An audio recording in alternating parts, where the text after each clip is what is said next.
রাত পোহালে বিএনপির ভারপ্রাপ্ত চেয়ারম্যান তারেক রহমান দীর্ঘ ১৭ বছরের নির্বাসিত জীবন শেষ করে দেশে প্রত্যাবর্তন করবেন। তারই আশাকে কেন্দ্র করে বিমানবন্দর এলাকায় কঠোর নিরাপত্তা ব্যবস্থা নেওয়া হয়েছে এবং এখানকার যে সার্বিক নিরাপত্তা ব্যবস্থা এখানে সেটি জোরদার করা হয়েছে। আপনাদেরকে আমরা দেখানোর চেষ্টা করছি। এখন মধ্যরাত, এই মধ্যরাতেও বিমানবন্দরে যেসব গাড়িগুলো আসলে যারা দেশের বাহিরে যাবেন অথবা দেশে আসছেন সেসব গাড়িগুলো প্রবেশ করছে এবং প্রত্যেকটি গাড়িকে কঠোর তল্লাশির মাধ্যমে ভেতরে ঢোকানো হচ্ছে। আমরা যদি আপনাদেরকে একটু দেখানোর চেষ্টা করি যে বিমানবন্দর ঢুকতেই এখানে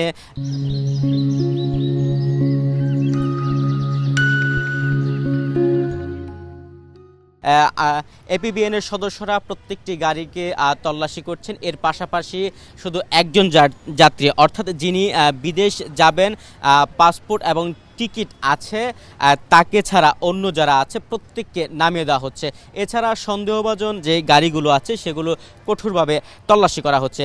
আপনাদেরকে যেমনটি দেখাচ্ছিলাম হযরত শাহজালাল আন্তর্জাতিক বিমানবন্দরের এই সামনে এপিবিএন সদস্যরা প্রত্যেকটি গাড়িকে কঠোরভাবে নজরদারি করছে এবং যাত্রী ছাড়া অন্য কাউকে ঢুকতে দেওয়া হচ্ছে না।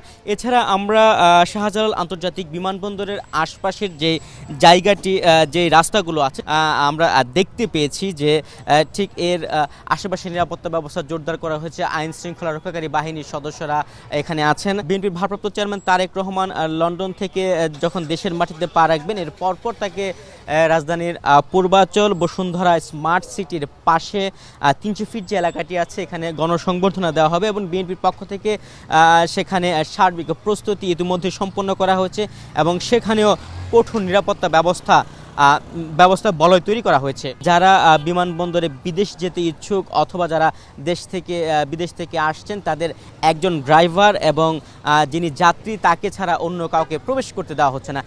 এমনকি আমরা যেমনটি দেখলাম প্রত্যেকটি গাড়িকে খুব ভালোভাবে তল্লাশি করা হচ্ছে এবং অন্যান্য যাত্রীদের নামিয়ে দেওয়া হচ্ছে এবং প্রত্যেকটি যাত্রীকে নামিয়ে দিয়ে তারপর গাড়ি এবং ড্রাইভার সাথে যিনি বিদেশ যাবেন তাকে প্রবেশ করানো হচ্ছে। আপনাদেরকে দেখাচ্ছি বিমানবন্দরের ঠিক সামনে যাত্রীদের যে স্বজনরা আছেন তারা অপেক্ষা করছেন।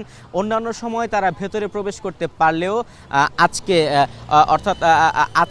তারেক রহমানকে আসায় কেন্দ্র করে বিমানবন্দরের সার্বিক যে নিরাপত্তা ব্যবস্থা আছে সেই নিরাপত্তা ব্যবস্থা বিষয়টি বিবেচনায় এনে অন্য তাদেরকে প্রবেশ করতে দেওয়া হচ্ছে না। এছাড়া বিমানবন্দর কর্তৃপক্ষ ঠিক একদিন আগে একটি বিজ্ঞপ্তির মাধ্যমে জানিয়েছেন যেন যারা হযরত শাহজালাল আন্তর্জাতিক বিমানবন্দরে আসবেন তারা যেন শুধু একজন পাসপোর্টধারী বা যিনি বিদেশ গমন ইচ্ছুক তিনি আসেন, আর অন্য আত্মীয় স্বজন তারা যেন না আসেন।